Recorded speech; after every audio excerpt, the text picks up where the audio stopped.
I've had a number of briefings lately from people in the administration. We've had them in a classified facility here in the Capitol about cybersecurity. Over the last few days, some of my Republican colleagues have suggested the Senate should delay action on what national security experts have called the most pressing threat facing this country. Instead of considering bipartisan cybersecurity legislation, they say we should first consider the annual defense authorization bill.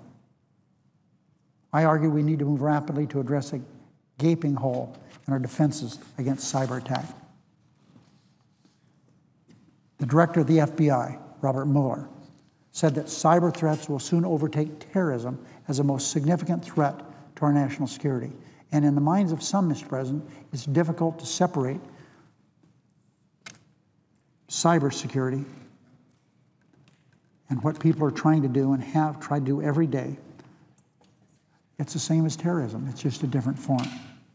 A bipartisan group of national security experts led by former Secretary of Homeland Security Michael Chertoff, by the way, a Republican, and former Director of National Intelligence Mike McConnell, who was appointed during a Republican administration, said cyber threats, quote, represents one of the most serious challenges to our national security since the onset of the nuclear age. That's a direct quote. The ranking member of the Armed Services Committee, Senator McCain, said, quote, we must act now and quickly develop and pass comprehensive legislation to protect our electric grid, air traffic control system, water supply, financial networks, and defense systems, and much more from cyber attack. That's a direct quote from John McCain. And he's right. We need to protect our electric grid.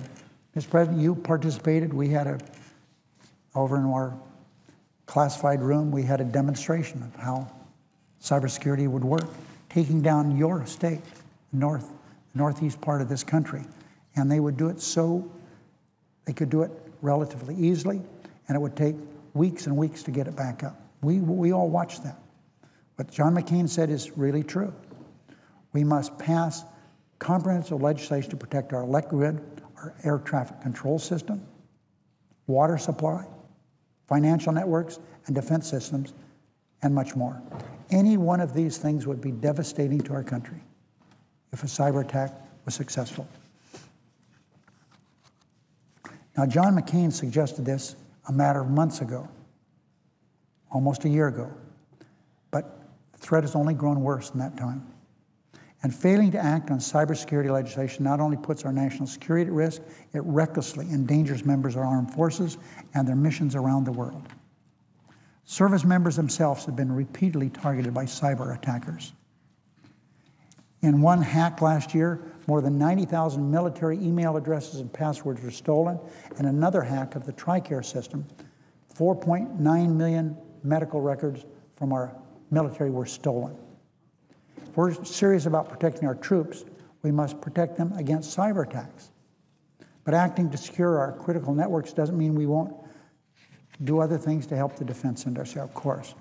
There are some specific concerns about the defense authorization bill, and I've talked about them. We can't allow the defense bill to become an end around the Bipartisan Budget Control Act. It's been so important to this country. And if we're going to debate the defense bill, House and Senate Republicans need to make it clear that they're willing to abide by the budget levels set by the law that they all voted for, with rare exception. And we must also ensure that the defense bill is not used as a platform to advance irrelevant partisan agendas.